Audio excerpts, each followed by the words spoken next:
અમે ખેડૂતો સાથે દરેક મુદ્દા પર ચર્ચા કરવા માટે તૈયાર. ખેડૂતોના કેટલાક મુદ્દા રાજ્યો સાથે જોડાયેલા, દરેક પ્રશ્નોના ઉકેલ વાતચીતથી લાવી શકાશે. અમે ખેડૂતો સાથે નાગરિકોનું પણ હિત ઈચ્છીએ છીએ.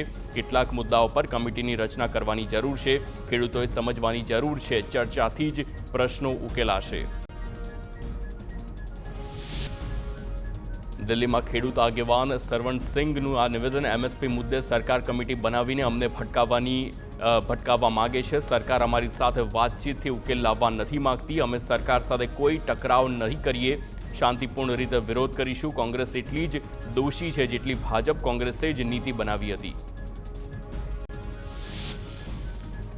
તો રાજધાની દિલ્હી તરફ આગળ વધતા ખેડૂતો. ચંદીગઢમાં ખેડૂતો અને કેન્દ્રીય મંત્રી વચ્ચે વાતચીત નિષ્ફળ થઈ. 5.5 કલાકની બેઠક છતાં એમએસપી ગેરંટી એક્ટ પર કોઈ સહમતિ ન થઈ, જે બાદ કિસાન મજદૂર મોરચાના કન્વીનર સરવણ સિંઘ પંઢેરે જાહેરાત કરી છે કે ખેડૂતો પોતાની માંગને લઈને અડગશે. કિસાન મજદૂર મોરચાના કન્વીનર સરવણસિંહ પંઢેરે કહ્યું, ખેડૂતોની માંગણીઓ પર સરકાર ગંભીર નથી. ખેડૂતો સંઘર્ષ નથી ઈચ્છતા, પરંતુ સરકારના મનમાં ખોટ છે. તે માત્ર સમય પસાર કરવા માગે છે. તે અમને કંઈ પણ આપવા નથી માંગતી. ખેડૂતોની માંગ છે કે આંદોલન દરમિયાન ખેડૂતો અને યુવાનો પર નોંધાયેલા કેસ પાછા ખેંચવામાં આવે. લખીમપુર ખીરીની ઘટનાના મૃતક ખેડૂતોના પરિવારજનોને વળતર આપવામાં આવે. ઇલેક્ટ્રિસિટી એક્ટ 2020ને રદ કરવામાં આવે. જો માંગણીઓને ન સંતોષાય તો ખનૌરી અને ડબ્બાલી બોર્ડર પરથી ખેડૂતો કૂચ કરશે.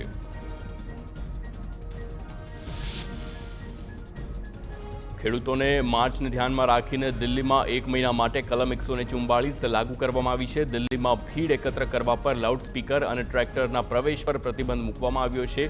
આ સાથે જ લાકડીઓ અને પથ્થરો સહિત હથિયારોને પણ દિલ્હીમાં લઈ જવા દેવામાં આવશે નહીં. હવામાન વિભાગના જણાવ્યા અનુસાર ઓડિશામાં 14 અને 15 ફેબ્રુઆરીએ વરસાદ પડી શકે છે. પૂર્વ ઉત્તર પ્રદેશ, બિહાર, ઝારખંડ અને ઉત્તરાખંડમાં પડવાની છે આ શક્યતા. તો બીજી તરફ દિલ્હીમાં વાદળછાયું વાતાવરણ રહેશે, જો કે કેટલાક વિસ્તારમાં હળવો વરસાદ પડી શકે છે. તો આ તરફ હિમાચલ પ્રદેશના વિવિધ ક્ષેત્રોમાં ઠંડીનું જોર યથાવત છે. પૂર્વ મધ્યપ્રદેશ, ઓડિશા અને છત્તીસગઢમાં જુદા જુદા સ્થળોએ કરા પડ્યા હતા. ઉત્તરીય મેદાનોના મોટાભાગના વિસ્તારોમાં લઘુત્તમ તાપમાન 7 થી 12 ડિગ્રી સેલ્સિયસ વચ્ચે છે.